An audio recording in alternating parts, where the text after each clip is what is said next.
Hi, my name is Adelaide, and I'll be exploring An Unquiet Mind by Kay Redfield Jamison, which is a memoir that she wrote about her experience of bipolar disorder. And I'm going to be talking about three themes today. So, my first theme is identity.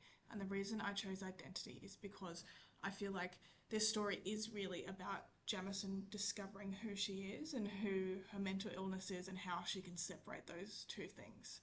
So, a quote I have is, "Which of my feelings are real and which of the me's is me?" And it kind of really shows that internal conflict that she feels. When she's manic and confident, creative, magnetic, she feels like her best self. But when she starts taking medication, she feels dulled and distant from her passions and she feels inauthentic. I have another quote. "I had become addicted to my highs and their intensity, euphoria, assuredness."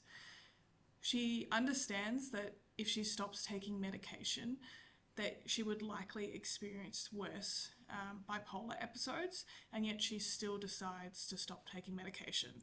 And I started looking at her through a moho lens. So we see how Jamison's volitions, her values, interests, and sense of personal causation clashes with her treatment. Her roles as a professional researcher and writer become disrupted when medication side effects impact her performance capacity, because the medication side effects impacts her eyesight and she struggles to read for more than a couple paragraphs at a time.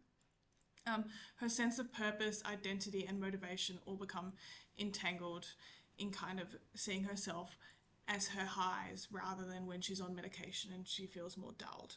At the time, she was seeing a psychiatrist who she had a brilliant rapport with and really felt like he understood her, but he also, as she put it, didn't listen to her ramblings about why she wanted to stop taking medication and was very firm as like, "I think you should continue medication." And while I do think that there is something to be said about holding firm, I also think that potentially motivational interviewing could have been a different approach that might have had better outcomes. And motivational interviewing, as we learnt in the lectures, is about a dance, not a wrestle. It's about slowly encouraging someone to change their mind by asking open-ended questions and kind of prodding away at why they think this way and why don't we think about this from a different perspective.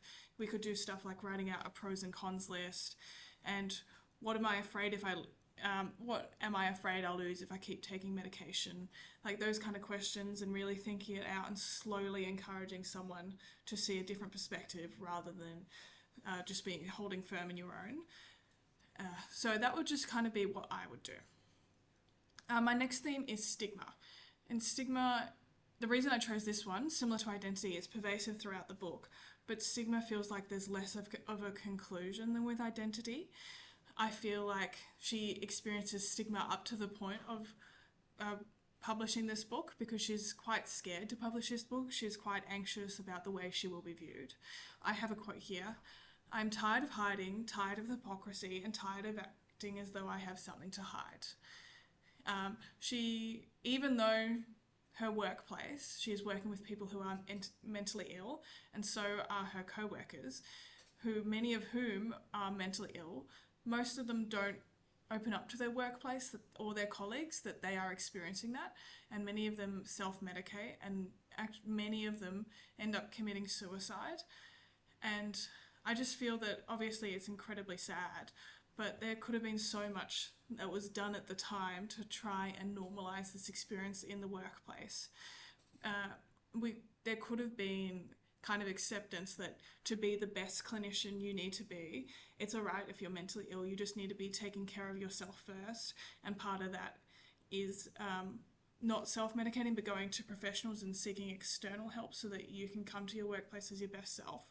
So I was thinking psychoeducation would be a big thing here, and therapeutic groups, and just peer support, peer support for mental health.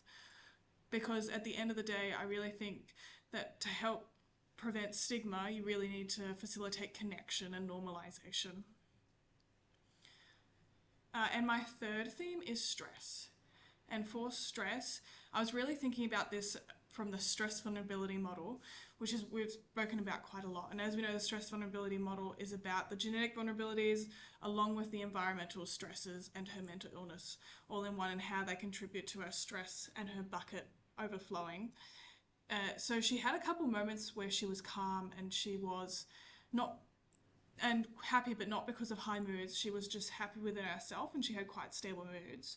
And one of these times, she was on holiday in Scotland and she wasn't medicated at the time, but she describes it as deceptive respite because she was living life at a slower pace, walking on beaches, and was really just calming down. But as soon as she came back to America and she was at this fast-paced academic life with a lot of stresses, minimal sleep, and really high expectations, she went back into manic mania and then following depression.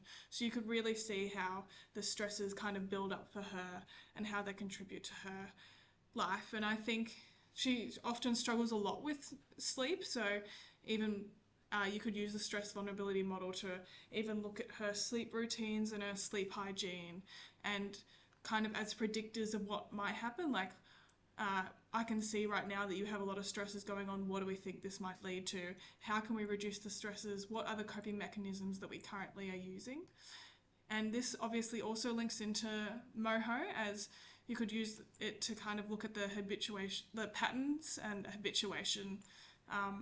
So what kind of habits could we create to stop the build-up of stress, kind of thinking long term. That is all from me. Thank you so much for listening. Goodbye.